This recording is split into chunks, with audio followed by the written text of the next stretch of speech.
From KATU News, this is breaking news. And we do begin with breaking news out of Gresham. Right now, police are responding to Southeast 185th Avenue between Stark and Yamhill for reports of a shooting. Police have not yet confirmed to us if there actually was a shooting or if anyone was hurt, but this is a live look at the scene from our news crews. You can see crime scene tape has been set up outside of what appears to be several different apartments at a building there, and we see some evidence markers on the ground throughout the grass field there. Not sure what that indicates, but again, Gresham police are responding to reports of a shooting.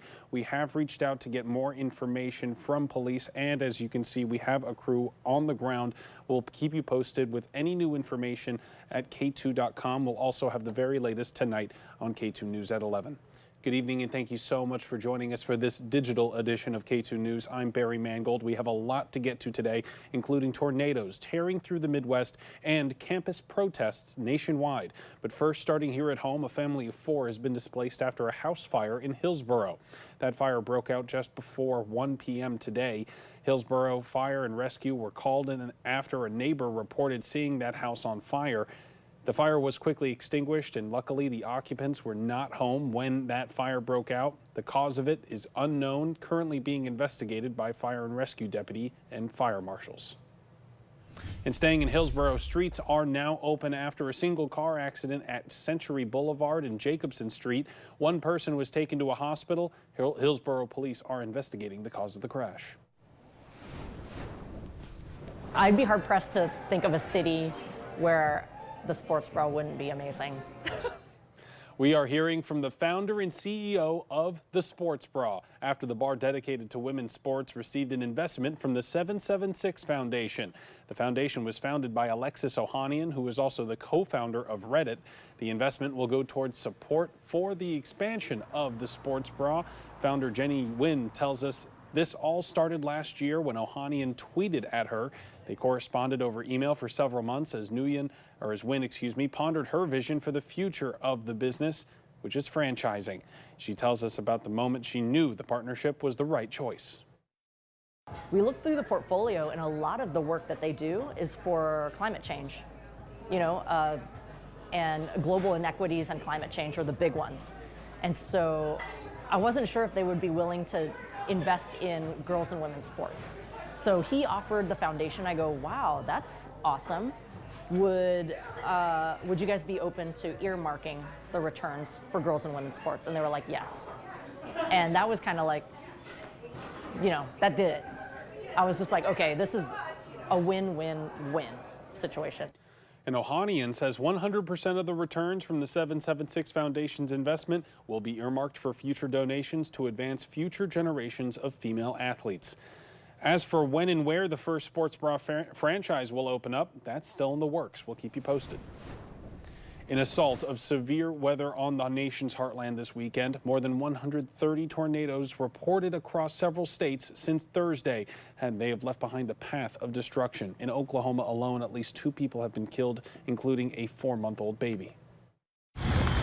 More than 13 million people across 7 states under the threat of violent storms for the 4th consecutive day. In Oklahoma, several reported tornadoes. Holy cow, it's huge! Big tornado. From above, you can see the devastation in Sulphur, Oklahoma. Homes and businesses reduced to piles of debris. There is a large confirmed tornado. Downtown Sulphur is destroyed.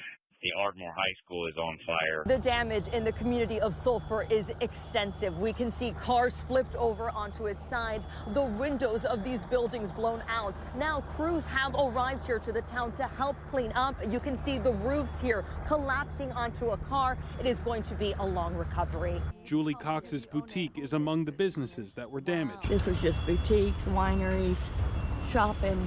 It was amazing. It was a beautiful, beautiful little town, but it'll be right that way.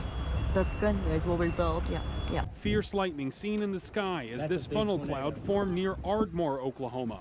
In Nebraska, the National Weather Service surveying the damage after more than 24 reported twisters. So far, EF3 and EF2 strength damage has been confirmed in Douglas County, but thankfully everyone survived. For that big of a storm to have the property damage that it was so extensive But the loss of life, that's a tremendous attribute of the city of Omaha. And in Iowa, officials say more than 100 structures were damaged after at least 10 reported tornadoes there. One person was killed.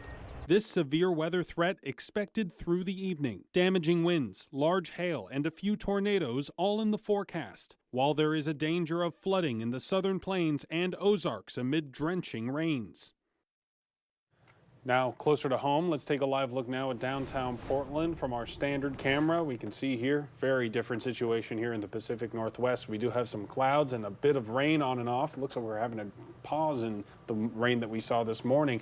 But now we're going to bring in Storm Tracker 2 meteorologist Allison Gutleber. I know that you've been tracking just all the tornadoes happening in the Midwest as well, right? Yes, it's been devastating overnight, and there's still active severe weather over there towards Oklahoma and in the Midwest as well. So here's a look at the entire United States radar. You could see in our area just a few of those showers, but over towards Oklahoma down to Texas, they're seeing some severe weather. Also, some of those tornado watches and warnings are still out there for that area. And then there's also rain and some scattered showers up north as well. But I want to talk about our area because we're just seeing some of those scattered showers right now. This is a look currently at 5:06. The showers just off to the east of Portland, getting closer to the Dalles, Woodburn, Salem, looking a bit more dry just over towards the east of those areas as well. And then showers along the coast, so all the way from Newport and Lincoln City up to Tillamook and even Astoria. I also want to mention this in the purple. This is the winter weather advisory.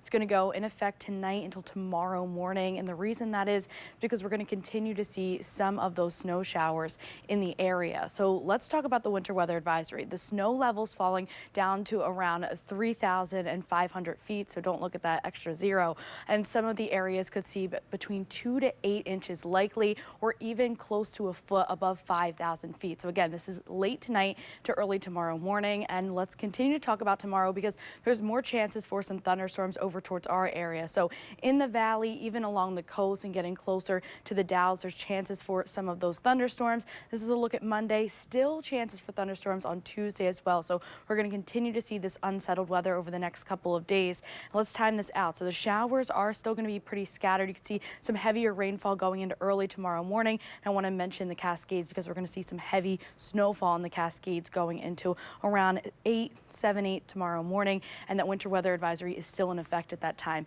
Showers continue to move over towards the east, pretty scattered. And then they're saying scattered in our area as well. This is a look at Monday night into Tuesday. More chances for some heavier rainfall from the valley and then even over towards the coast. Heavy snowfall as well going into Tuesday morning. And then as we get into Wednesday, we start to dry out. We have a ridge of high pressure moving in. It's going to keep us nice and dry for Wednesday. Look outside, C-Train camera on top of the Vancouver Library. 57 out there, overcast skies. We're not really seeing any raindrops in the Vancouver area. I want to talk about temperatures. 58 degrees here in Portland, 56 in Salem, 63 in LeGrand, and 65 in Baker City. Tonight, our temperature is falling all the way down to the 40s, around 43 degrees. So it's going to be a cooler morning as you wake up to start your work week. The showers are possible. Southwesterly winds 5 to 10 miles per hour. And like I mentioned, tomorrow and Tuesday, chances for showers and even chances for some thunderstorms. 57 Monday, 55 on Tuesday. So we get into Wednesday, that's when I said that ridge of high pressure system is going to move in and we should see back in the 60s, much mild and even warmer weather and dry weather. Thursday, a chance for a few showers, but you could see as the 7-day goes on, temperatures are looking much better. Could have our warmest day on Friday. Still chances for dry conditions and then unsettled weather, much cooler as we head into the weekend. It's the first weekend of May. Okay, thank you so much, Allison. And coming up next, we do have another story for you. Here, we do know, one second, we're going to get that next story for you in just a moment. We have been following the state of Washington, which is about to test drive a new rebate program to get more people to buy electric vehicles instead of gas. And as you might suspect, this new program comes with a few stipulations. Denise Whitaker from our Seattle sister station shows us who would be eligible for the deal. The state of Washington is coming off a record year for sales of electric and hybrid vehicles. 1 in 5 of all vehicles sold last year were electric or hybrid, according to car manufacturers. It's difficult to find a drawback except the purchase price. That's why the state's now offering rebates to people who earn up to 3 times the federal poverty level. About $45,000 a year for a single person, $93,000 for a family of 4 to qualify for one of those rebates. How easy is it for people to access this? About the easiest $9,000 you've ever had. That's because the dealer does all the paperwork, taking $9,000 right off the price of a lease that's 3 years or more. The rebate's $5,000 to buy an EV or lease one for 2 years, and $2,500 for a used EV. This is the first in the nation where we're leaning in on a low-cost leasing option. While the state works to nudge the market a bit, consumers certainly want to know more about charging versus getting gas. Most likely you're just going to fill up your own tank at home, which is the brilliant part about an EV. You can wake up and you have a full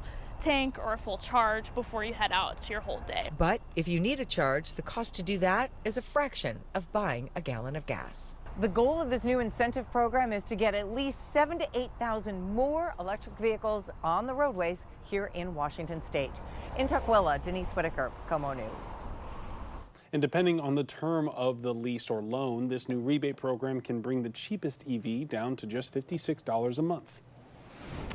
Pro-Palestinian and pro-Israeli demonstrators clashed on the UCLA campus in Los Angeles today. A university spokesperson says demonstrators knocked over a barrier used to separate the two groups. Once protesters breached that barrier, demonstrators started fighting with each other. A statement from the university says, quote, UCLA has a long history of being a place of peaceful protest, and we are heartbroken about the violence that broke out. So far, no word on whether anyone was hurt during that disturbance. And this all comes as Hamas releases another hostage video showing 2 men who have been held captive since the group led an attack on Israel October 7th. The video was shown publicly yesterday night at a demonstration in Tel Aviv where family members of hostages and their friends called on the Israeli government to reach a deal with Hamas. Their weekly protests have intensified as the war is waged on, drawing in thousands from across Israel. They're also demanding early elections to replace Prime Minister Benjamin Netanyahu. Meanwhile, President Biden spoke with Israeli Prime Minister Netanyahu today. According to the White House, in a statement from them, the two discussed the negotiations now underway to secure the release of hostages still being held by Hamas, as well as an immediate ceasefire. The statement says Netanyahu agreed to open new aid crossings in the northern part of Gaza starting this week. Rafah was also discussed. Israel is poised to send troops into the Gazan border city, but the White House says Israel will hold off for now. They've assured us that they won't go into Rafah until we've had a chance to really share our perspectives and our concerns with them. So we'll see where that goes. The Biden administration has repeatedly urged the Israeli military against entering Rafah without a clear plan to avoid mass civilian casualties. According to the State Department, Israel has yet to present such a plan. And as talks between Biden and Netanyahu continue, Secretary of State Antony Blinken heads to the Middle East again this week in his 7th diplomatic mission to the region since the Israel-Hamas war started last October. According to the Secretary's itinerary, Blinken is traveling to Saudi Arabia on Monday to attend a World Economic Forum conference and to meet with Arab foreign ministers. An Israeli foreign ministry official says Blinken will then visit Israel on Tuesday, a stop not mentioned in the State Department's announcement. Candace Parker says she's retiring from basketball. In a post on Instagram, Parker says, quote, "The competitor in me always wants one more, but it's time." In her 16 seasons, she's been a WNBA champion 3 times, a league MVP twice, and she's won 2 Olympic gold medals. The 38-year-old had a foot injury that sidelined her last season, and she had hoped to return to the Vegas Aces this upcoming year to try to win another title. Parker says she'll continue to work in broadcasting and one day hopes to own both an NBA and a WNBA team. And drivers hit the brakes and did a double take for this one. This is not something you see every day. Zebras spotted in Washington in North Bend, just east of Seattle. Video from the Citizen app captured 4 zebras on the loose in North Bend near exit 32 on I-90. The King County Sheriff's Office tells us the zebras are privately owned and were being transported through the area in a trailer. Trooper Johnson said they got loose when the driver stopped to secure the trailer, and officials say they have the zebras contained in a nearby fenced-in enclosure. King County Animal Control officers and Washington State animal specialists are formulating a plan to get the zebras back in the transport vehicle safely. Well, that is it for this digital edition of KATU News. Thanks so much for watching. We're going to be back on air tonight at 11. We'll see you then. Have a great rest of your Sunday.